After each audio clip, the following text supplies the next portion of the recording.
Rigiji is presenting, he was only not telling the truth. He's been presenting Kalonzo all through. He was in Daragwa in my own constituency with that whole team of United Opposition. And when I knew this, we are playing games with Kenyans, is when I am there, a leader in the opposition. Nilifaa sufuria Rigiji akiwa ndani ya serikali. We are the ones who have removed them from Ruto. They have come and joined us. And they joined us and they have no respect for those of us who are doing this. We were in the trenches. My good friend Kalonzo is also in this team. He cannot remember a person who was in maandamano na yeye aseme huyu tumekuwa na yeye wacha aongee. When I saw that, I knew these guys people are playing games with Kenyans. That is actually when I concluded this thing, if we do not organize ourselves as a party, eventually Kenyans will be shocked by the fact that there isn't quite some order within that unit. So is there, and I'm saying this within the United Opposition? I am not, I don't sit in the boardroom. Okay. And I will invite you to invite them, look for who heads their secretariat, where is the secretariat, where are the members of staff, and those kind of things. Then you can start seeing why it is important for every political party that has a presidential candidate to go out there. And then when the time is necessary, with the Kenyans themselves watasema, like in that church yesterday, because, the church was turned into a theater where, I don't know where, I think we also do it in this country where we say, when we have people competing on a stage, mambo ya kucheza dance, nani amecheza dance vizuri?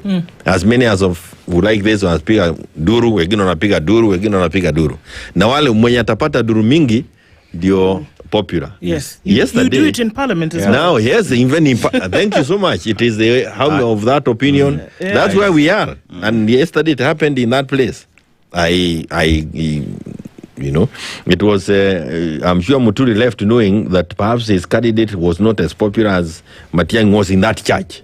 This is a thing that must be done across so that we can get out of this. Lakini tusikae chini kuambia Wakenya watu watakaa kwa boardroom watoe mtu moja.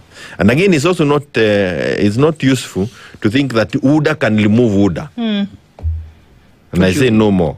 What do you mean? What I'm saying is that now we have that command center in Daragwa, where we will be receiving all people from all walks of life within Jubilee who are supporting Matiang'i, wants to go out and campaign for him, believe that we need another regime and we can remove Ruto. Yep. That is the most important thing. We need some people who have faith. Because you see, even within Jubilee, kuna watu ambao wako kule lakini wanapigia wengine duru debe kwingineko. I think it's not a crime, but it's not a decent thing. It doesn't reflect well on you. If you don't believe in the candidate that we have as Jubilee, walk over across the fence and support the other one, na usituachie hata harufu hata guo. Enda tu ukiwa mzima. And I tell you, that is the hell I've gone through. Even wakati usikia watu wakisema, Kioni anatukana Gachagua, it's because my mind was clear. And I did not want gray areas. I was clear as where I thought Jubilee wanted to go. Then I can tell you, even the management of Jubilee has been interfered with by individuals within the United Opposition who didn't like my firmness on where I wanted the party to go, and my firmness on Matiang'i. And I'm hoping that Matiang'i is on board in knowing that we were fighting for his good cause. Now, I mean, there is what has also been stated enough times that retired President Uhuru Kenyatta needs to stay away from politics. It is statements that started way immediately when the Kenya Kwanza Brigade formed the government. Even a member of United Opposition today, Rigathi Gachagua, also said that Uhuru Kenyatta needs to stay away from politics, else all the perks that comes with his office as a retired president will be taken away. It is a statement that continues to be hammered today, and one asks the question, Uhuru Kenyatta, as a member and a significant member of Jubilee, what's his role in deciding who is the flag bearer and even just charting the political future for the country? Does he have a voice? He has a responsibility of charting the political future of the country by nurturing younger people into the leadership of this country. Something that is so clear in his mind. And when he talks about it, sometimes he gets a backlash, and I do not understand why. When you've been a president in a country, whichever country, and you have the respect that Uhuru has, he has the responsibility of modeling encouraging young people into power. Until the other day, there was this president from Ghana. What was the name of that? I'm forgetting him, oh God.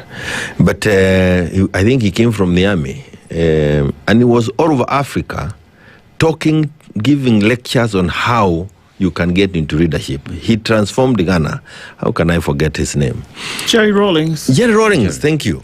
I sat, when I was a young man, to listen to him not once, not twice, all the way from Ghana. Brought by Oslo, NDI, all these institutions that are here in this country. And they would bring him to speak to us as to how to learn, how to become a leader. That's the work of Uhuru has. And he should not be stopped from doing it. It doesn't matter whether you are receiving state parks or not. That's the responsibility. And I believe that is what he would want to do.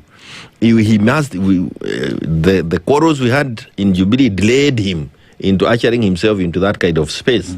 And when the other time I said that, yes, he has been wanting to hand over, another radio station took it up and wanted to make it look like I'm fighting Uhuru, my party leader. No, it's just that he also wants to ensure that he moves to the space that he really is going to help us as a whole unit. His role anywhere else, I mean, he has not shown any interest in playing politics in the country. But he has also allowed to ensure that the country does not go into pieces. But there are those people who are thinking that he should be sitting to tell the opposition what they should. It's not his business. If I were him, if you want to become the president of this republic, and you also want to become the president of this republic, I want to become and we cannot sit to agree on the direction we take as a country. Something is wrong. Well, we'll take a break. And it is not the responsibility of somebody outside to come and organize.